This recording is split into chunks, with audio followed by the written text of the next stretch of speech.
বছরের পর বছর যাবৎ শহরের এক ধনী পরিবারের সদস্যরা একে একে রহস্যজনকভাবে মারা যাচ্ছে। অবশ্য পুলিশের রিপোর্ট বলছে তারা সবাই আত্মহনন করেছে, কিন্তু ওই পরিবারের এক মেয়ের ধারণা এসব কোনো সাধারণ ঘটনা নয়। যারা যারা মারা গেছে সবাইকে পরিকল্পিতভাবে খুন করা হয়েছে। তাই সে পুলিশের দ্বারস্থ না হয়ে একজন প্রিস্টের শরণাপন্ন হয়। আর এরপর সেই প্রিস্ট ওই মৃত্যুর রহস্য খুঁজতে গিয়ে এমন এক রহস্যের গোলকধাঁধায় পড়ে যায় যা কেউ চিন্তাও করেনি। হ্যালো ফ্রেন্ডস, দিস ইজ প্লাবন অ্যান্ড ওয়েলকাম টু প্লাবন ওয়ার্ল্ড। বলছি মালায়ালাম ভাষায় মুক্তি পাওয়া মিস্ট্রি, সাসপেন্স আর ভরপুর টুইস্টে ভরা মুভি দি প্রিস্টের কথা।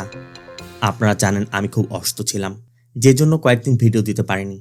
আপনাদের ভালোবাসা এবং আল্লাহর অশেষ রহমতে এখন আমি পুরোপুরি সুস্থ। তো এখন থেকে নিয়মিত ভিডিও আসবে। পাশে থাকার জন্য ধন্যবাদ।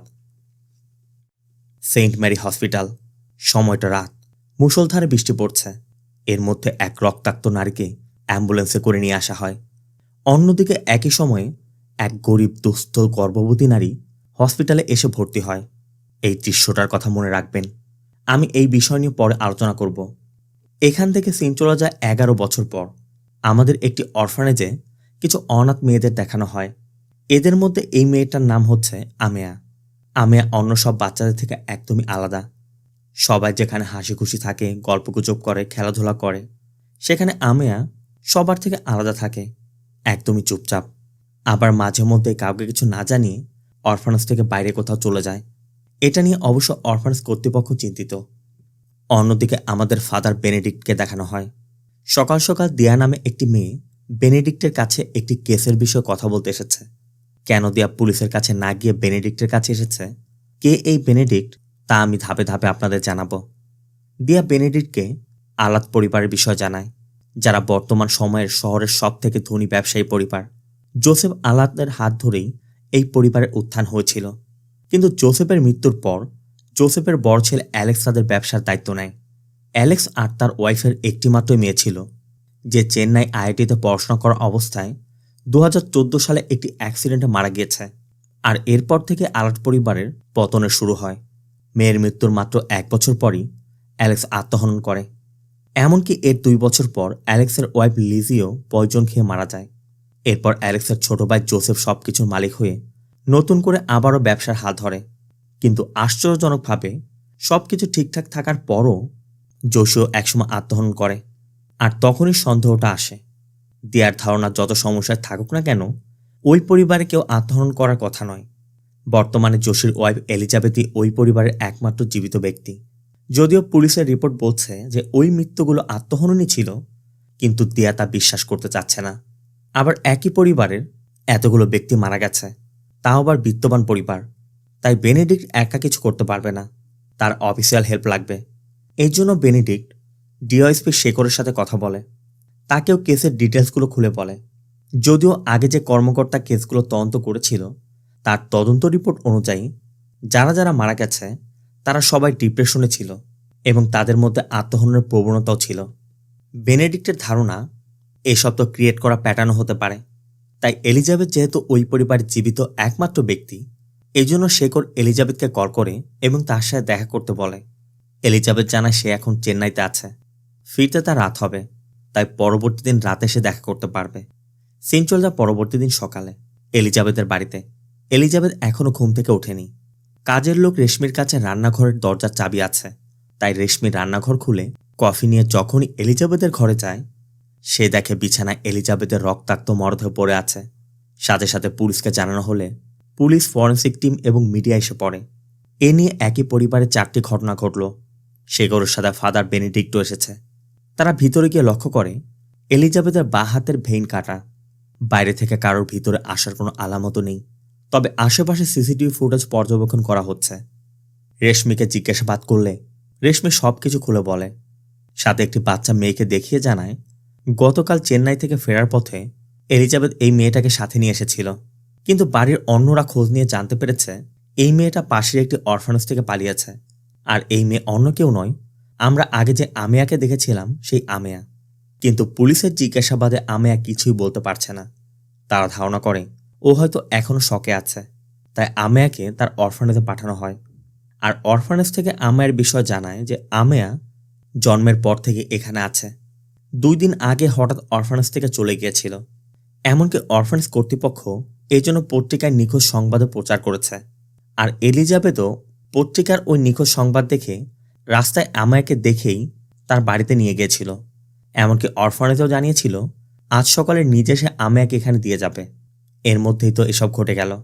সাথে তারা এটাও জানায় আমায়া এর আগেও কয়েকবার কাউকে কিছু না বলে চলে গিয়েছে, আবার ফিরেও এসেছে। পুলিশ ইনভলভ হলে তাদের অরফানেজের বদনাম হবে বলে তারা পুলিশকে জানায়নি।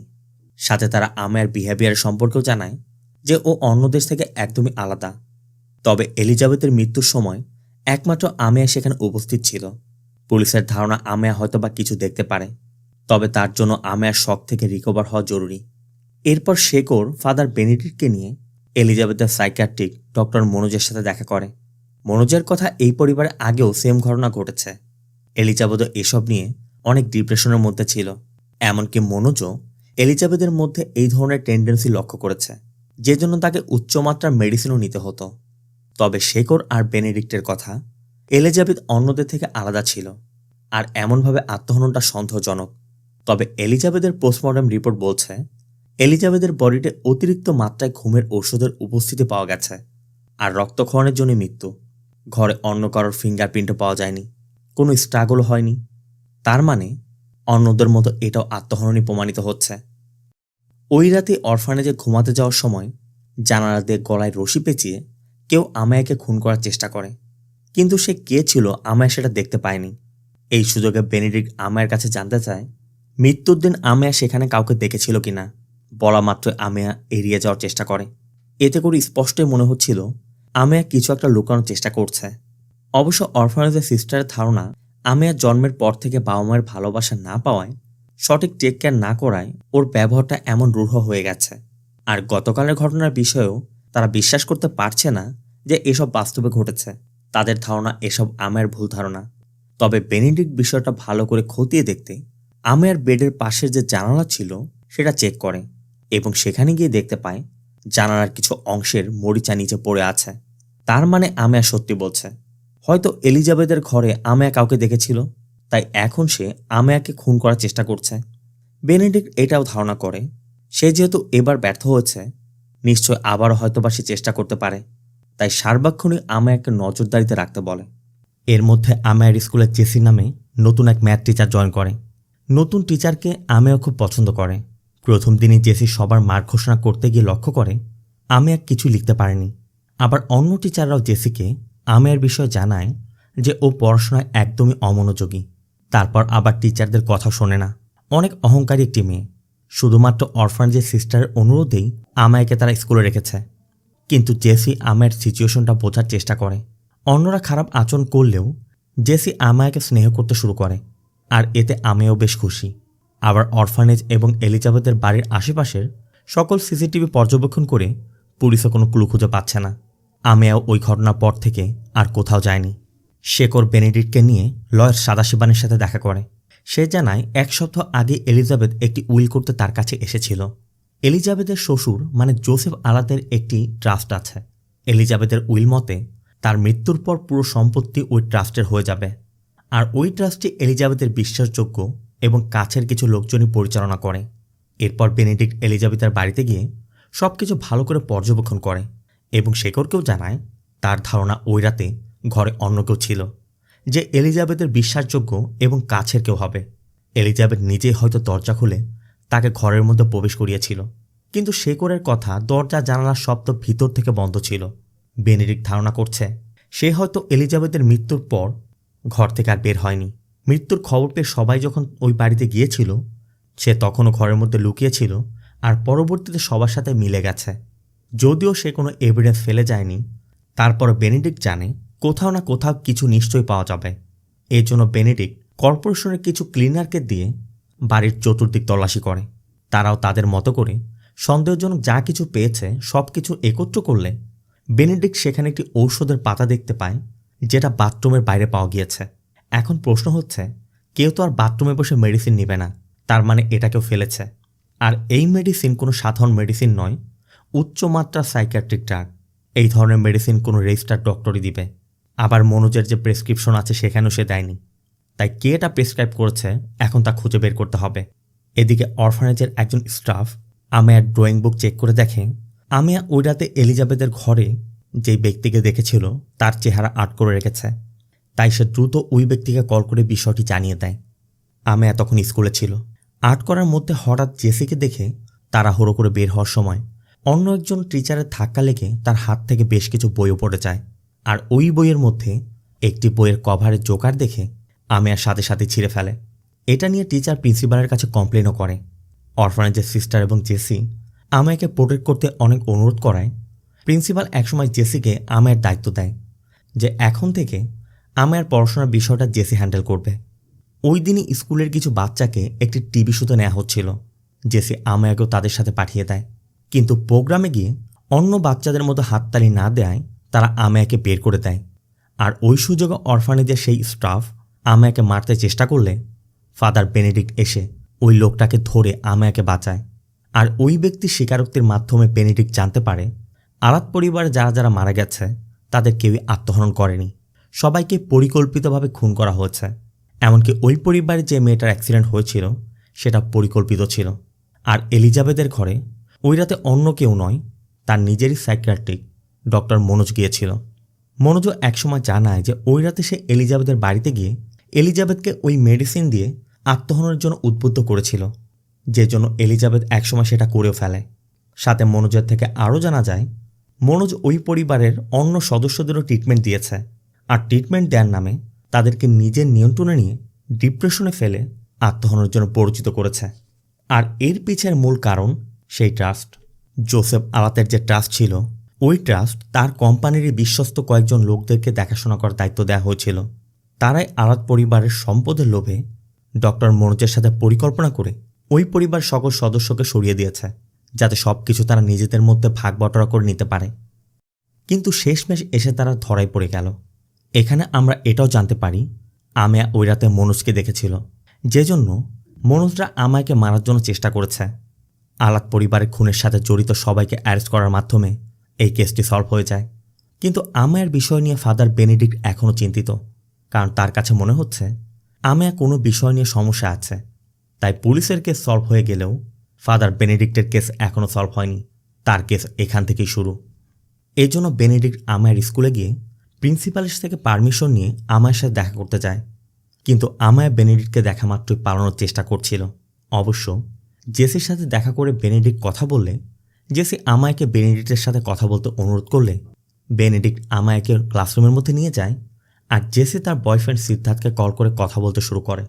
কিন্তু হঠাৎই আমায়ের চিৎকারের শব্দ পেয়ে জেসি ক্লাসরুমে ছুটে গেলে আমায়া জানায় যে বেনেডিক্ট তাকে চড় মেরেছে। এই জন্য জেসি কিছুতেই বেনেডিক্টকে আর অ্যালাউ করছে না। যদিও বেনেডিক্ট জেসিকে বোঝানোর চেষ্টা করে, কিন্তু জেসি কোনো কথাই শুনতে চাইছে না।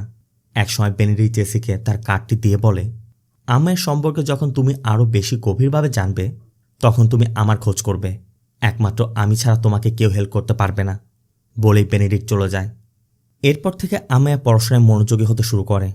জেসির আদর আর ভালোবাসা পেয়ে আমায়ের মধ্যে এখন বেশ পরিবর্তন আসতে শুরু করেছে। তবে এর মধ্যে স্কুল 2 মাসের জন্য ছুটি হয়ে যায়। যাওয়ার আগে জেসি আমায়াকে বোঝায় যে আমি সুযোগ পেলে মাঝে মধ্যে দেখা করতে আসব। কিন্তু আমায়া জেসির সাথে জেসির বাড়িতে যেতে চাচ্ছে। জেসির কথা, আমি তার বাড়িতে যাব না, আমি হোস্টেলে যাচ্ছি, আমার বাড়িতে কেউই থাকে না, পরিত্যক্ত অবস্থায় পড়ে আছে। তারপরও আমায়ের অনেক অনুরোধে জেসি আমায়াকে নিয়ে ছুটি কাটাতে তার বাড়িতে চলে যায়। অনেকদিন যাবৎ পরিত্যক্ত পড়ে থাকা বাড়ি দুজন মিলে পরিষ্কার করে এবং বেশ আনন্দেই তাদের ছুটির দিনগুলো কাটাতে শুরু করে। এর মধ্যে একদিন জেসি আমায়াকে নিয়ে একটি রেস্টুরেন্টে সিদ্ধার্থের সাথে দেখা করতে গেলে সিদ্ধার্থ আচমকা জেসিকে বিয়ের প্রপোজাল দেয়। আমায়া বিষয়টি মেনে নিতে না পেরে সেখানে থাকা খাবার দাবার ফেলে একটি অটো নিয়ে সোজা বাড়িতে ফিরে যায়। জেসিও বুঝতে পারছে না আমায়া কেন এমনটা করছে। আবার সিদ্ধার্থও চাইছে না আমায়া তাকে দেখে আবার এমন কিছু করুক, তাই জেসিকে বাড়িতে ড্রপ করে দিয়ে যায়। জেসি আমায়ার এমন আচরণের বিষয়ে জানতে চাইলে আমায়া কোনো কিছু না বলে সোজা দরজা বন্ধ করে দেয়। অবশ্য রাতের বেলা জেসি দুজনের জন্য খাবার রান্না করে আমায়াকে ডেকে তাকে বোঝায় যে সিদ্ধার্থ আর সে একসাথে পড়াশোনা করেছে। এমনকি জেসির পরিবারের সবাইকে হারিয়ে জেসি যখন একা ছিল তখন সিদ্ধার্থের পরিবার তার জন্য অনেক কিছু করেছে, তাই খুব শীঘ্রই তার বিয়ে করতে যাচ্ছে। এটা শোনার পরই আমায়া রাগে ফুঁসতে ফুঁসতে হাতের মুঠোর গ্লাসটি ভেঙে ফেলে। এরপর জেসি আমায়াকে ফার্স্ট এইড দিয়ে ঘুম পাড়িয়ে দেয়। কিন্তু জেসির মনে সন্দেহ আমায় কেন এমনটা করছে। এই জন্য জেসি সিদ্ধার্থকে ভিডিও কল করে। আর যখনই আমায়ের এমন আচরণের বিষয়ে বলছিল তখনই জেসি লক্ষ্য করে আমায়া তার পিছনে। অবশ্য মুহূর্তেই সে গায়েব হয়ে যায়। তবে দরজা তখনও নড়ছে। জেসি স্পষ্ট বুঝতে পারছে আমায়া এখানে এসেছিল। এবার জেসি বেশ চিন্তায় পড়ে যায়। আর তখনই আমায়া আবারও এসে পড়ে। তবে এবারও কোনো কিছু না বলে চলে যাওয়ায় জেসির ফাদার বেনেডিক্টের কথা মনে পড়ে। কারণ সে বলেছিল একমাত্র সেই তাকে হেল্প করতে পারবে। তাই জেসি ফাদার বেনেডিক্টের নাম লিখে গুগল করতেই জেসি জানতে পারে যে ফাদার বেনেডিক্ট একজন প্যারাসাইকোলজিস্ট। আর এখানে আমরা দেখতে পাই ফাদার বেনেডিক্টের কাছে দিয়া নামে যে মেয়েটি এসেছিল আসলে সেই আরত পরিবারের অ্যাক্সিডেন্টে মারা যাওয়া সেই মেয়েটির আত্মা, যে নিজের খুনের এবং পরিবারের খুনের রহস্য বের করতে ফাদার বেনেডিক্টের কাছে এসেছিল। কিন্তু একজন প্যারাসাইকোলজিস্ট যে ভূত প্রেত আত্মা নিয়ে কাজ করে সে আমায়ের পিছু কেন করবে? জেসি এটাই বুঝতে পারছে না। তাই জেসি আবারও সিদ্ধার্থকে কল করে এই বিষয়ে কথা বলে। আর তখনই আমায় দেখে ফেলে। উত্তেজিত হয়ে জেসির ফোনটি ভেঙে ফেলে জেসিকে ধাক্কা দিয়ে চেয়ারে বসিয়ে দেয় এবং বলে যে আমরা দুজন কিছুদিন শান্তিতে থাকতে এখানে এসেছি, আর এখন তোমার আমার আর প্রয়োজন নেই। তাহলে আমাকে এনেছিলে কেন? আমাদের কারোর প্রয়োজন নেই, তুমি আর আমি যথেষ্ট। এর মধ্যে বেনেডিক্ট এসে পড়ে। কিন্তু জেসি যখন দরজা খুলতে যাবে আমায় জেসিকে ধাক্কা দিয়ে দেয়ালে ফেলে দেয়। জেসি বেহুশ হয়ে যায়। এরপর আমায় ধীরে ধীরে জেসিকে টানতে টানতে অন্য ঘরে নিয়ে যায়। ফাদার বেনেডিক্টের সন্দেহ হচ্ছিল, তাই সে জানালা দিয়ে ঘরের ভিতরে প্রবেশ করে। আর একসময় আমায়কে চেতনানাশক ইঞ্জেকশন দিয়ে অচেতন করে ফেলে। কিছু সময়ের মধ্যে জেসিরও জ্ঞান ফিরে আসে। জেসির মনে এখন অনেক প্রশ্ন। তার সাথে সব কি হচ্ছে? আমায় কেন এমন আচরণ করছে? বেনেডিক্টই বা কেন আমায়কে ফলো করছে? এসব প্রশ্নের উত্তরে বেনেডিক্ট সোজা সাপটা জেসিকে বুঝিয়ে বলে এসব আমায়ের কাজ নয়, আমায়ের বডিতে অন্য কারোর আত্মাই এই সব কিছু করছে। আর ফাদার বেনেডিক্ট এটা এলিজাবেথের কেসের প্রথম থেকেই বুঝতে পেরেছিল। কারণ এলিজাবেথের খুনের একমাত্র আইউটনেস ছিল আমায়া। যতবারই আমায়াকে খুন করার চেষ্টা করুক না কেন কোনো একটা ইনভিজিবল স্পিরিট ওকে প্রোটেক্ট করার চেষ্টা করেছে। এমনকি স্কুলে যেদিন বেনেডিক্ট আমায়ের সাথে দেখা করতে গিয়েছিল বেনেডিক্ট জেনেই গিয়েছিল যে আমায়ের মধ্যে অন্য কোনো আত্মার বসবাস রয়েছে। তাই বেনেডিক্ট যখন আমায়ের কাছে ওই বিষয়ে জানতে চেয়েছিল আমায়া নিজেই নিজের গালে বারবার আঘাত করে জেসিকে মিথ্যা বলেছিল যে বেনেডিক্টই তাকে মেরেছে। বেনেডিক্ট ধারণা করছে আমায়া যেহেতু এলিজাবেথের মৃত্যু দেখেছে আর সেটা ছিল আনন্যাচারাল ডেথ, তাই এলিজাবেথের আত্মায় হয়তো বা কোনো উদ্দেশ্য নিয়ে আমায়ার বডির মধ্যে থাকতে পারে। আর এর সমাধান একটাই, সেটা হচ্ছে এক্সোরসিজম। কিন্তু সে যতভাবে চেষ্টা করুক না কেন ওই আত্মার সাথে কোনোভাবে কমিউনিকেট করতে পারছে না। মানে বেনেডিক্টের যত প্রক্রিয়া আছে বেনেডিক্ট একে একে সবগুলো প্রক্রিয়াই করছে, কিন্তু কোনোভাবেই এলিজাবেথের আত্মাকে বের করতে পারছে না। এক পর্যায়ে বেনেডিক্টরা এটাও বুঝতে পারে তাদের কাছে আর যে সকল প্রক্রিয়া আছে আমায় সেটা সহ্য করতে পারবে না, তাই তারা এক্সোরসিজম বন্ধ করে দেয়। আর একসময় বেনেডিক্ট এটাও বুঝতে পারে তারা যেমনটা ভেবেছিল যে আমায়ের বডির মধ্যে এলিজাবেথের আত্মা রয়েছে, আসলে আমায়ের বডির মধ্যে এলিজাবেথের আত্মা নয়, অন্য কারোর আত্মা রয়েছে। তাই ওই আত্মাকে ওই বডি থেকে বের করার জন্য আগে তাদেরকে এটাই জানতে হবে এটা কার আত্মা, না হলে আমায়কে বাঁচানো কোনোভাবেই সম্ভব নয়। সিন চলে যায় পরবর্তী দিন। আমায়কে ঘুমের ইঞ্জেকশন দেওয়া হয়েছে, আমায় তখনও ওঠেনি। আজ আবার জেসির বড় বোনের মৃত্যুবার্ষিকী, তাই জেসি তার বোনের কবরস্থানে যাবে। বেনেডিক্টও জেসির সাথে যায়। যেতে যেতে জেসি জানায় সে যখন 12 গ্রেডে ছিল তখন তার বড় বোন মারা যাওয়ার পর সবাইকে হারিয়ে সে চেন্নাই শিফট করেছিল। আর বোনের সমাধিস্থল পরিদর্শন শেষে ফেরার পথে অরফানেজের সিস্টার কল করে আমায়ের সাথে কথা বলতে চায়, কারণ আজ আমায়ের জন্মদিন। জেসি জানায় আমায় ঘুরতে বের হয়েছে, একটু পর ফিরলে এসে কথা বলিয়ে দেবে। এরপর বেনেডিক্ট চার্চে গিয়ে সিস্টারের কাছে আমায়ের সকল ডিটেলস জানতে চায়, কিন্তু সিস্টার কোনো কারণে আমায় ডিটেলস দিতে রাজি হচ্ছিল না।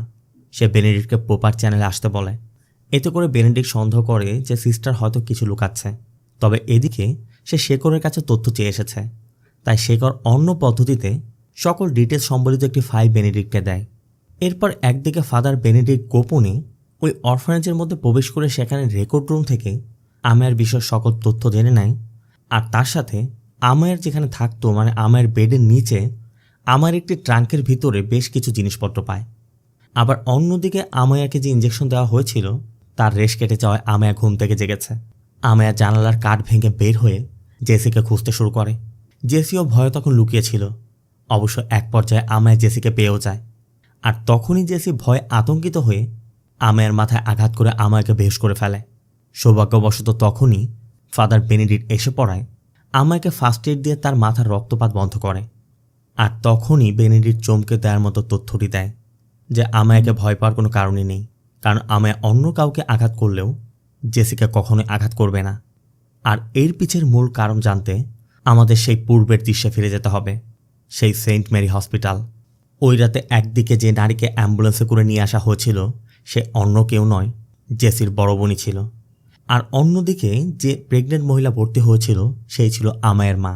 ওই রাতে জেসির বড় বোন এবং আমায়ের মা দুজনই মৃত্যুবরণ করে আর আমায় জন্মগ্রহণ করে। তাই বেনেডিক্টের ধারণা এই আত্মা জেসির বড় বোন সুজানের, যে ওই দিন হসপিটালে মারা গিয়েছিল। এর জন্য বেনেডিক্ট জেসির কাছে সুজানের সম্পর্কে সব তথ্য জানতে চায়। জেসি তখন সুজানের একটি হ্যান্ডিক্যাম এনে দেয়, যেখানে সুজানের বেশ কিছু ভিডিও ক্লিপ ছিল। এখান থেকে সিন পাস্টে ছোটবেলায় বাবা মাকে হারিয়ে সুজানই অভিভাবকের মতো জেসিকে বড় করেছে। সুজান এখানে একটি স্কুলে শিক্ষকতা করত, জেসি ওই স্কুলে পড়ত।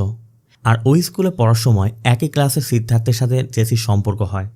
কিন্তু সুজান এই বিষয়টা ভালোভাবে নিচ্ছিল না, কারণ সুজান অনেক স্ট্রাগল করে বড় হয়েছে, জেসিকেও সে সেভাবে প্রোটেক্ট করে রেখেছে। সে কোনোভাবেই নিজের বোনের কোনো ক্ষতি চাইছিল না।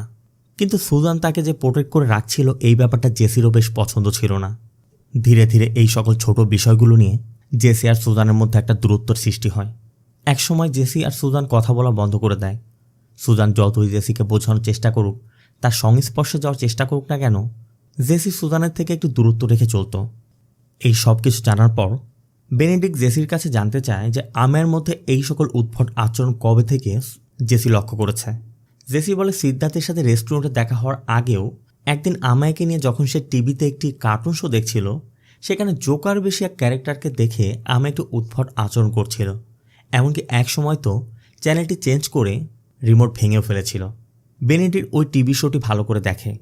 আবার বেনেডিক্ট প্রথম যেদিন এখানে এসেছিল সে বাড়ির বাইরে ঠিক একই রকম জোকার বেশি একটি পুতুলের ভাঙা অংশ পেয়েছিল, যার মাথা ছিল না।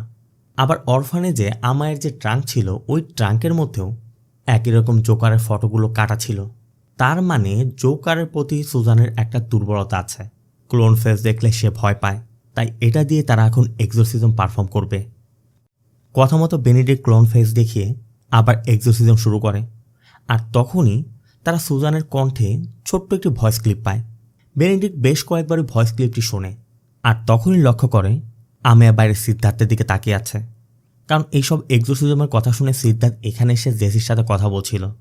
বেনেডিক্ট স্পষ্টই বুঝতে পারে আমার বডিতে যে সুজানের আত্মা রয়েছে, ওই আত্মা সিদ্ধার্থকে একদমই পছন্দ করছে না।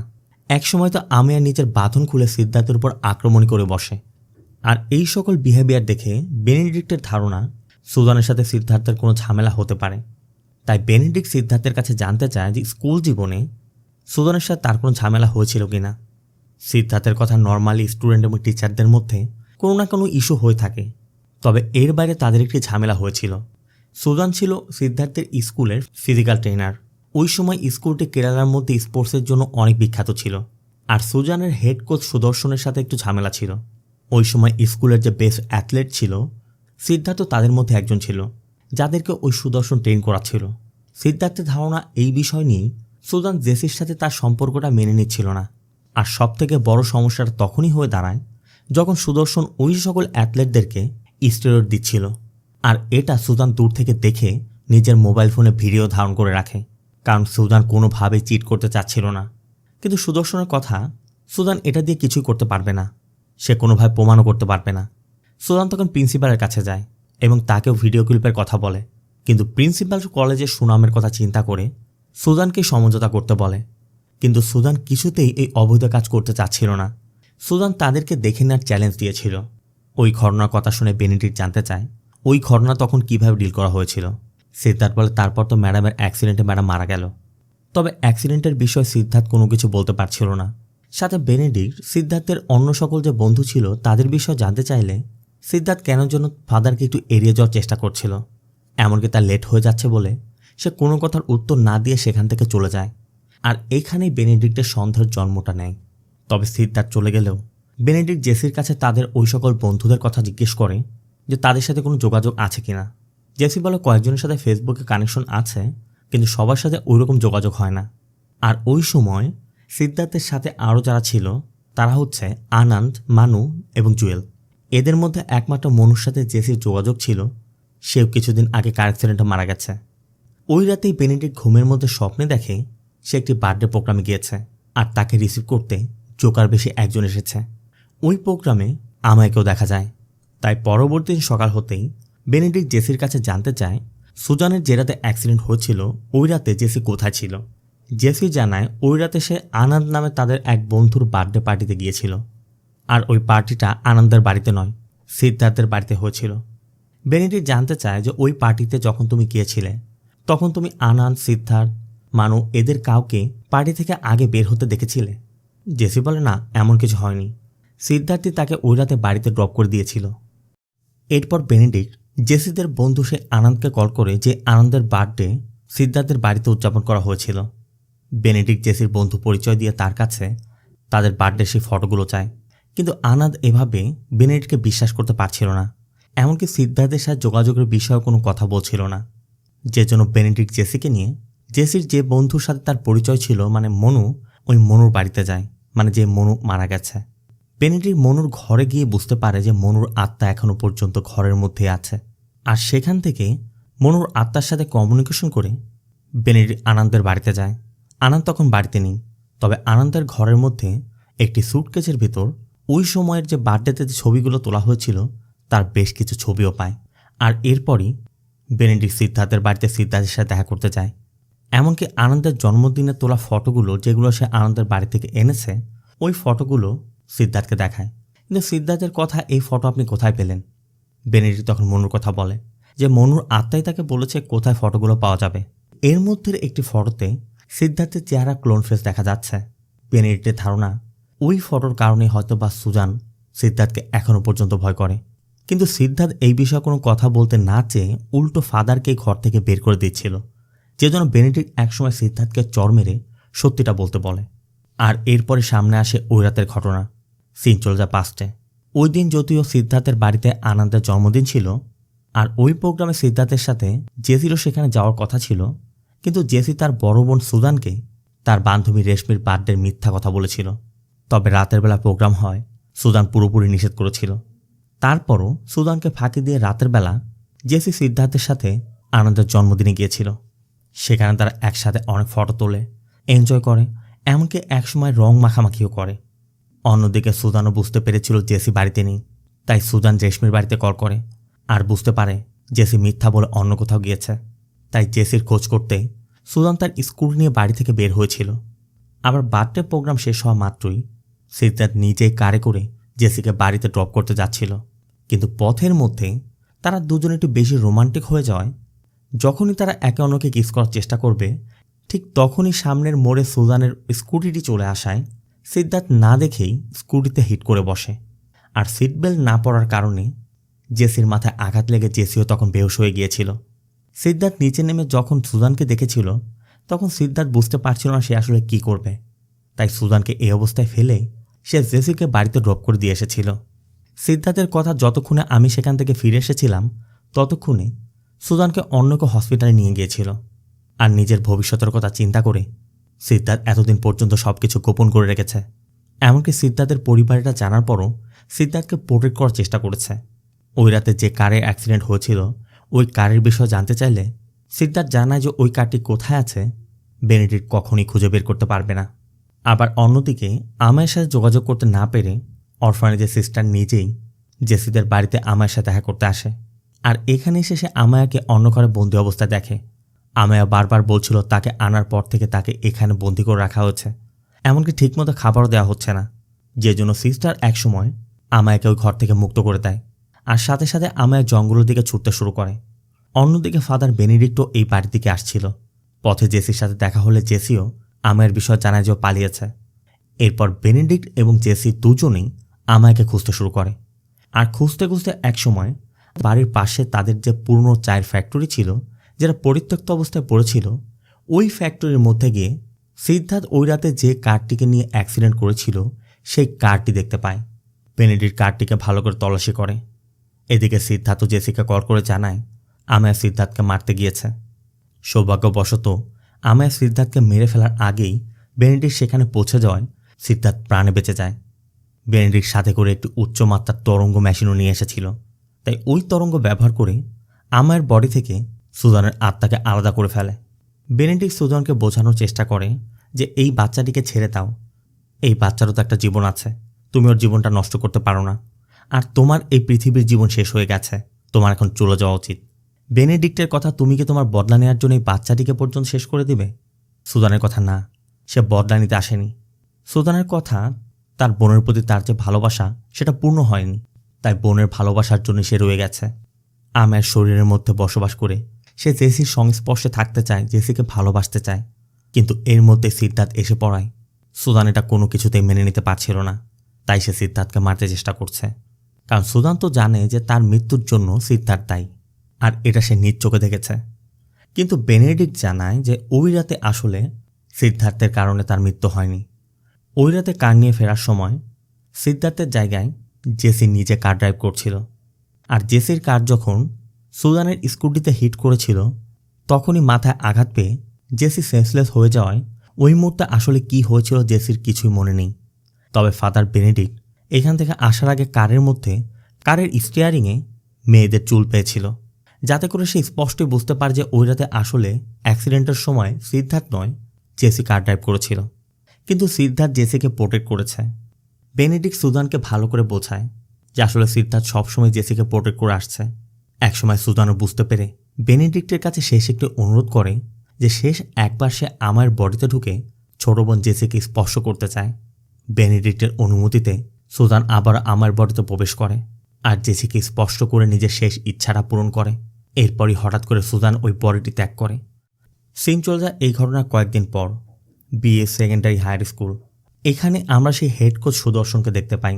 সুদর্শনের সাথে দেখা করতে ডক্টর মুরালীধরন এসেছে, আর এখানে সামনে আসে সুজানের মৃত্যুর আসল কারণ। আসলে ওই রাতে সুজানের অ্যাক্সিডেন্টের পরও সুজান বেঁচে গিয়েছিল। ডক্টর ইচ্ছা করলে হসপিটালে সুজানকে চিকিৎসা দিয়ে বাঁচাতে পারত, কিন্তু ওই সময় ডক্টর মুরালীধরন সুদর্শনের খুব কাছে ছিল। সে সুদর্শনের সাথে সুজানের যে ইস্যু ছিল সেই বিষয়টা খুব ভালো করে জানত, তাই সুদর্শনের সাথে ডিল করে ওই রাতে তারা পরিকল্পিতভাবে সুজানকে হত্যা করে। এতদিন পর্যন্ত এই সকল সত্যি চাপা ছিল, কিন্তু এখন এই সত্যিটা প্রকাশ হয়ে গেছে, কারণ তাদের দুজন ব্যতীত ফাদার বেনেডিক্ট এখন এই সত্যিটা জেনে গেছে। তাই তারা দুজন পালানোর চেষ্টা করছিল, আর তখনই হঠাৎ করে সুজানের আত্মা সামনে আসায় তাদের কার নিয়ন্ত্রণ হারিয়ে পাহাড়ের ঢালুতে পড়ে বিস্ফোরিত হয়ে দুজনই মারা যায়। এর মাধ্যমেই সুজানের মৃত্যুর প্রতিশোধ পূর্ণ হয়। মুভিটিও এখানে শেষ হয়। তো সর্বোপরি মুভিটি আপনার কেমন লাগলো অবশ্যই কমেন্টে জানাবেন। ভিডিওটি ভালো লাগলে ভিডিওতে লাইক দিয়ে চ্যানেলটিকে সাবস্ক্রাইব করতে একদম ভুল করবেন না।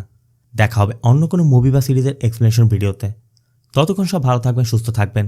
আল্লাহ হাফেজ।